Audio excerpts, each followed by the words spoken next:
घंटे से नहीं पढ़ती थी, लेकिन टारगेट सेट करके पढ़ती थी कि आज मेरे को इतना पढ़ना है, उस हिसाब से वो ख़त्म हो जाता। चाहे अभी सपोर्ट था, लेकिन सेल्फ स्टडी ज़्यादा करी थी। कभी देहांत होने के बाद घर का पूरा काम, झाड़ू पोछा, बर्तन, खाना सब करने के बाद का बस ये सब पापा का नाम करना है। बिन मां की बेटी को मध्य प्रदेश की सूची में कक्षा 12वीं आर्ट्स में मिला छठा रैंक, बनना चाहती हैं डिप्टी कलेक्टर। आप देख रहे हैं केसरी न्यूज।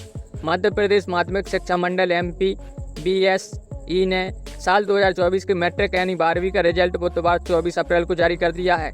इंटरमीडिएट एग्जाम में इस साल 9,92,101 स्टूडेंट शामिल हुए थे। इसमें 64.49% स्टूडेंट पास हुए हैं। वहीं नर्मदापुरम जिले की सुहागपुर नगर की एक छात्रा ने मध्य प्रदेश की मेरिट आर्ट विषय की सूची में 6वीं रैंक लाकर अपने जिले परिवार सहित स्कूल को गौरवान्वित किया है। आदर्श स्कूल में पढ़ने वाली छात्रा प्रियांशी सोनी ने 12वीं कक्षा में 96.2 अंक लेकर छठा स्थान हासिल किया है। महत्वपूर्ण बात यह है कि 2021 में छात्रा की माता हेमलता का कोरोना में देहांत हो गया था। पापा सरकारी स्कूल विद्यालय में फिजिक्स के टीचर हैं। ऐसे में पूरे घर का काम और पढ़ाई की जवाबदारी छात्रा पर आ गई है। इस बीच बच्ची ने अपने घर के समस्त कार्य करते हुए घर पर ही पढ़ाई की। इंटरनेट यूट्यूब के माध्यम से नोट्स बनाए। उसने बताया कि यह सब पापा से सीखा है। मम्मी चाहती थी कि पापा का नाम रोशन करूं, जो उसने कर दिखाया है। प्रियांशी ने बताया कि MP PSCC पास कर डिप्टी कलेक्टर बनना चाहती हैं। प्रियांशी अपनी मां को याद करते हुए भावुक हो गईं। उसने बताया कि वह अपनी मां पिता का नाम रोशन करना चाहती हैं और करके रहेंगी। वहीं उसके पापा शिक्षक जगदीश केस ने बताया कि बच्ची को स्कूल में जो पढ़ाया जाता था वह ध्यान में रखती थी। उसने एक टारगेट सेट किया और सफल हुई। उन्होंने कभी बच्ची पर पढ़ाई के लिए दबाव नहीं डाला। उसने अपनी मर्जी से घर पर ही रहकर पढ़ाई की है, कोई ट्यूशन नहीं लगाई और खुद की मेहनत से यह मुकाम हासिल किया है। बच्ची का घर पूरा काम, खाना बनाना, साफ सफाई से लेकर राशन खरीदने तक का काम स्वयं करती है। प्रियांशी के पिता ने 1993 में 94 फिजिक्स विषय में कक्षा 10वीं में टॉप 10 में जगह बनाई थी। अपने पिता के पद चिन्हों पर चलते हुए बिना मां की बच्ची ने जिले, स्कूल और अपने परिवार का नाम रोशन किया है।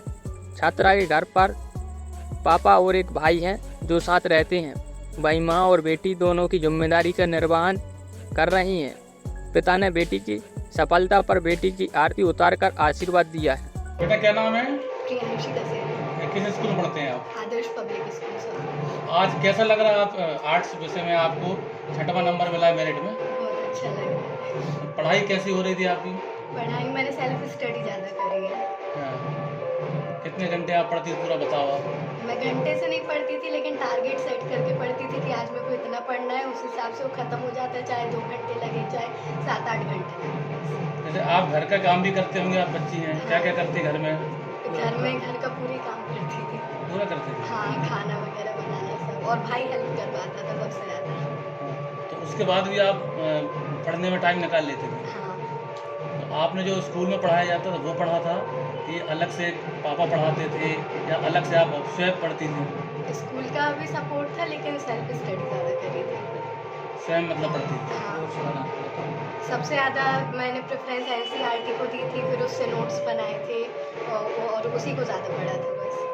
आप बच्चों को, जो आपके साथी बच्चे हैं, आगामी जो परीक्षा में बैठेंगे, उनको क्या संदेश देना चाहती हैं? बस यही कहूँगी कि कंसिस्टेंटली पढ़ना चाहिए, छोड़नी नहीं चाहिए बीच में पढ़ाई। रोज़ पढ़ना चाहिए, भले थोड़ा पढ़ना चाहिए, और उसके बाद NCERT को ज़्यादा प्रेफरेंस दें। क्या कोई लक्ष्य निर्धारित किया है भविष्य को लेकर? हाँ, MP PSC का। जैसे मम्मी नहीं थी और पापा के साथ मिलकर आप पूरी पढ़ाई करती, घर का काम करती थी, तो बहुत मुश्किल आती होगी आपको? हाँ, लेकिन सबके साथ मिलकर हो जाता था। तो जैसे मम्मी की याद भी आती होगी कि मम्मी आज होती तो कितना अच्छा लगता। तो क्या मम्मी को मम्मी का बस ये सब, पापा का नाम करना है। तो ऐसा मम्मी का फर्ज आ रहा है, बेटी का फर्ज भी और पढ़ाई भी आ रही है। क्या रहा है?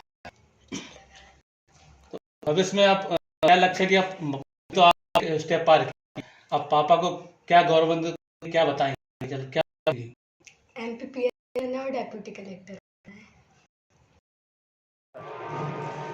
जगदीश जी, आपकी बच्ची मेरिट में आई है, 6वां स्थान मिला, कैसा लग रहा है? मुझे बहुत अच्छा लग रहा है, बहुत गौरवान्वित हूँ अपने आप में, क्योंकि मम्मी के भी देहांत होने के बाद घर का पूरा काम, झाड़ू पोंछा, बर्तन, खाना सब करने वाली पढ़ाई करती थी। उसके अंदर जुनून था कि पापा जैसा आप MP टॉप 10 में आई थी, मैं भी आऊँगी।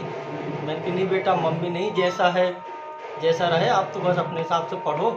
और फिर भी उसने वो कर दिखाया। जैसे मम्मी और पापा का दोनों फर्ज आप निभा रहे हैं, जी जी। तो कैसे समय मिल जाता? आप एक टीचर भी हैं, जी। तो ये चुनौतियाँ बहुत रहती बस हैं। ये कि स्कूल टाइम के अलावा पूरा समय में घर ही रह के पूरी बच्चों को ध्यान देना, घर गृहस्थी पे ध्यान देना, बाकी सब घूमना फिरना बाहर ही सब बंद कर दिया। तो बच्चे की बार भी है, उस हिसाब से अपने आप को मैनेज किया। लेकिन एक बच्ची है, वो बच्ची से माँ का लगाव ज़्यादा रहता है, जी जी। तो उसको कैसे आप भरपाई करते हैं उसकी? मैंने दोनों ने कभी महसूस नहीं होने दिया, बाकी उन्हें हमेशा